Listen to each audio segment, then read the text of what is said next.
Good evening guys. Welcome to my vlog guys. Papakita ko po sa inyo itong low tide dito sa dagat. Ayan po guys, yan. Dito po tayo sa pier ng private mining ng Phil Minera. Ayan po yung at ayan po yung ating mga gwardiya dito sa Phil Minera. Ayan po yung bundok ng Puro, Mount Puro, ang inaakyatan pagka Biyernes Santo. Ayan. Ayan po yung ating mangrove sa gilid. Ayan yung mga mangrove. Ayan po yung project ng Phil Minera Mining Company. Ayan, project yan ng Phil Minera. Sila yung nagpatanim yan para maganda ang ating karagatan, para may taguan ang mga alimango at saka sugpo. Ayan guys yung ating karagatan.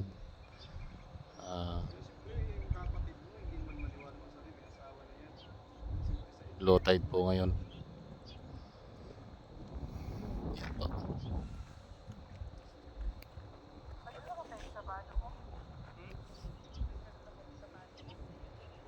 Ayan din yung yung sabi nilang bunuan. Yan. Yung bunuan. Ayun. Ayun, bunuan yan. Bunuan. Ayan guys.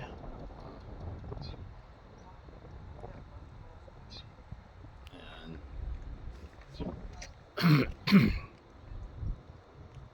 Pag nagtuloy kayo bukas, ingat-ingat naman. Yan guys. Mga bakawan na yan, bakawan.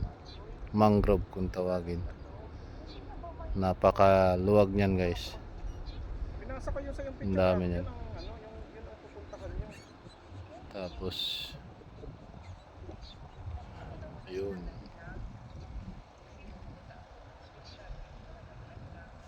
Oo, may nagpupunta naman kasi. Tapos sila, naging pintuhan na lang to. Ayun guys yung yung tambayan ng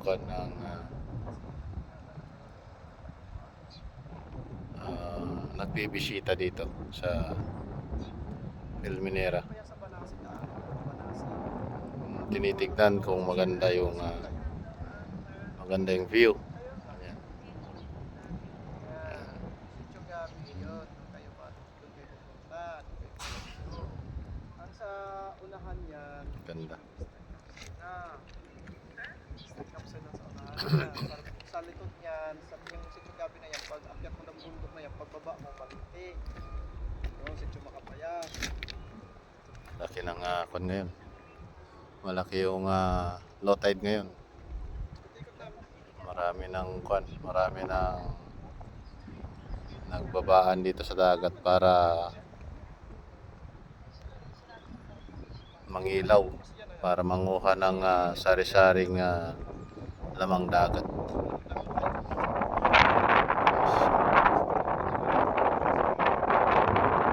Yan guys, yung naghihintay ng dilim para makakuha na ng hipon o isda. Makukuha. Yan. Yan sila.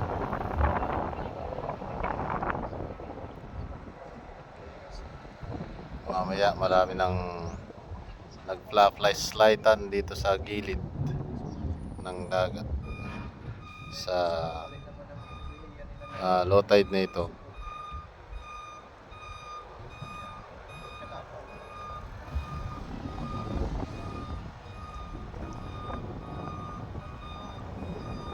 Ayan po yung isa. Isa na mangingilaw yan, mangingilaw. Ayan. Tao yan, tao. Mangingilaw yan.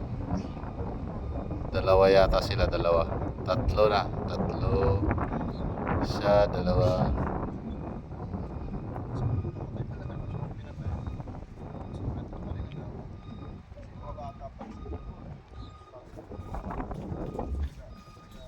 Ayan guys, dalawa yan. Dalawang tao yan. Tapos ayun, yung nag-i-spot. Ayan. Ayan. Sunod-sunod na yan guys, marami yan. Maraming mangingilaw mamaya. Pag dilim pa lang, pag dilim, marami nang mangingilaw. Para manguha ng lamang dagat. Dito po kasi pagka low tide,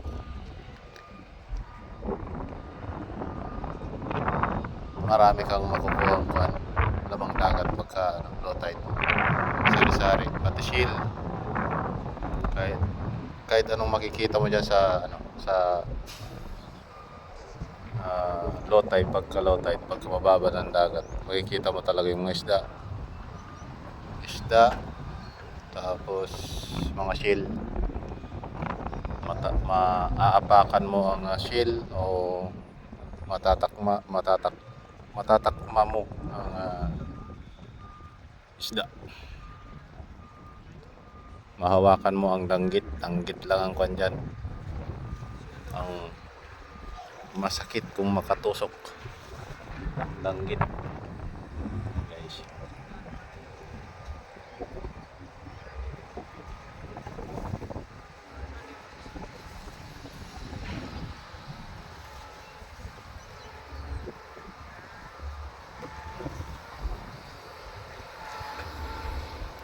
Yan, lumubog ng araw. Lumubog ng araw.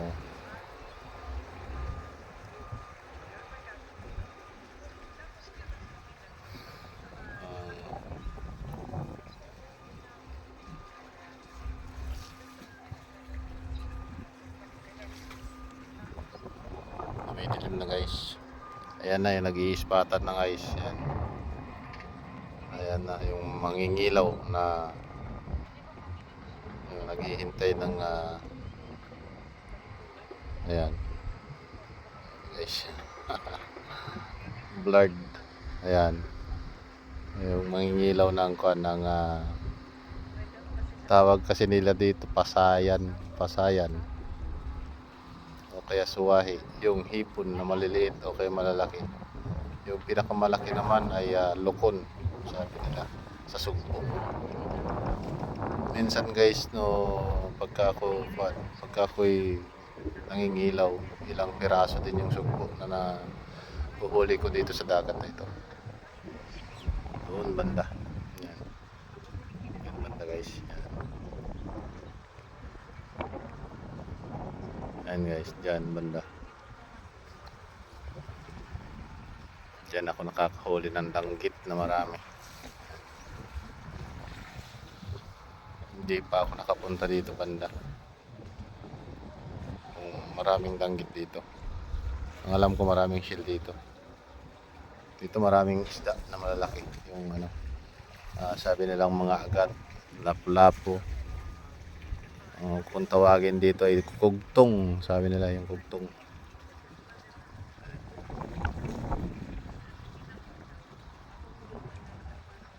Mamaya guys, napakarami na ng tao dito guys.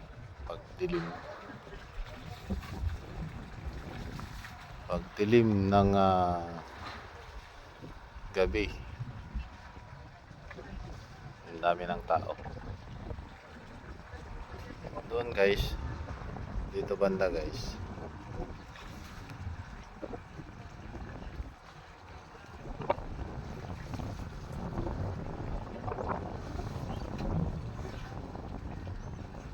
dyan banda guys, marami dyan danggit guys.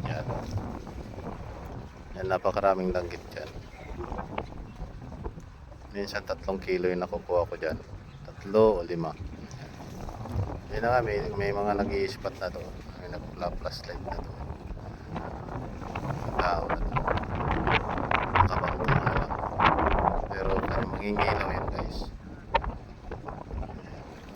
Marami kasing kanyan, maraming sumpo o alimasag nakukuha dyan. Marami ng tao. Lalo na dyan sa kabila. Dyan sa kabila guys. Napakaraming kanyan. Mangingilaw dyan. Parang pistahan na naman yung dagat mamaya.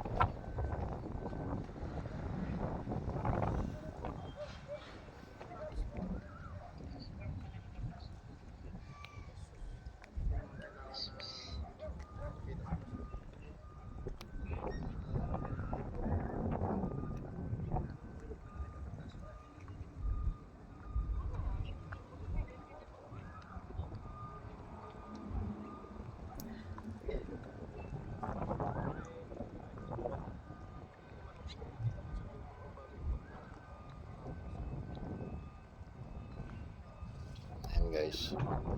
Mamaya marami na yan. Marami ng tao. Nag-uunahan. Nag-uunahan. Ayan. Ayun guys. Ayan. Nag-iilaw na doon banda. Kasi madilim ngayon. Unang dilim yata ngayon. Unang dilim ng gabi. Maganda kasi pagka low tide, lalo na pagka malaki ang baba ng dagat. Tulad niyan, tignan niyo naman ang ng dagat ngayon, pagbaba ng dagat. Pagkatanggala dito sa Boston. Kasugat sila na no? Tawag mga lupa.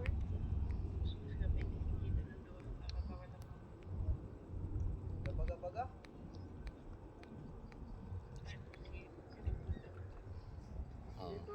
Lalo na pagbaba ng dagat na yan.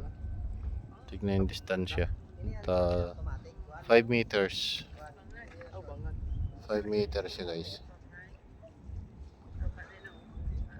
Ayan. Napaka-kwan.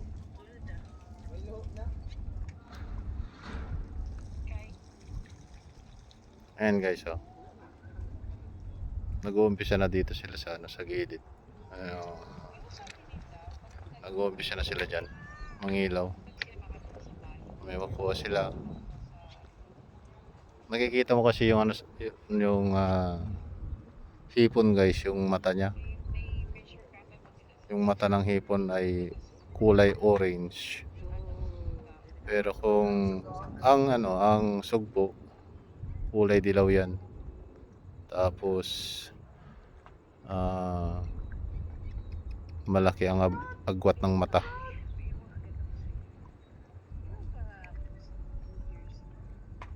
One inches ang agwat ng mata kung malaki na. Ayan guys. Ang maganda dito lambat guys, para makuha mo yung mga isda. Lambat. Maganda maglambat dito. Ayan guys.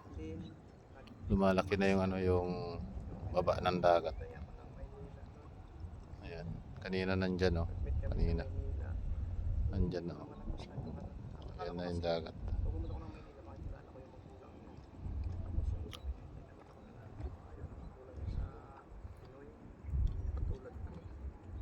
Mamaya parang pistahan na yung dagat na ito. Parang pistahan dyan sa gilid. Ayan. Ayan, nag-iilaw-ilaw.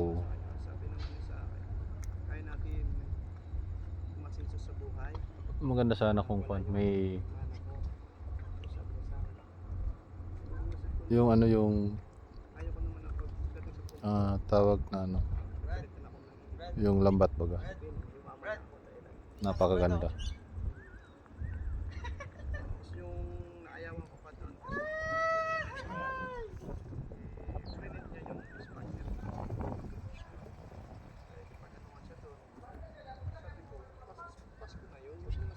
Sige po guys, maraming salamat sa inyong panonood guys. Pa yung mga God bless po. ayoko naman ako pagsabihan ng expert. Ingat po palagi. Please subscribe, like, and share guys. Mathil Gonzaga Vlog. Huwag niyo kalimutan, mag-comment po dyan sa comment section. Kita ko yung sa post eh. Kaya nga, nung friend ko pa si God bless guys. Ingat.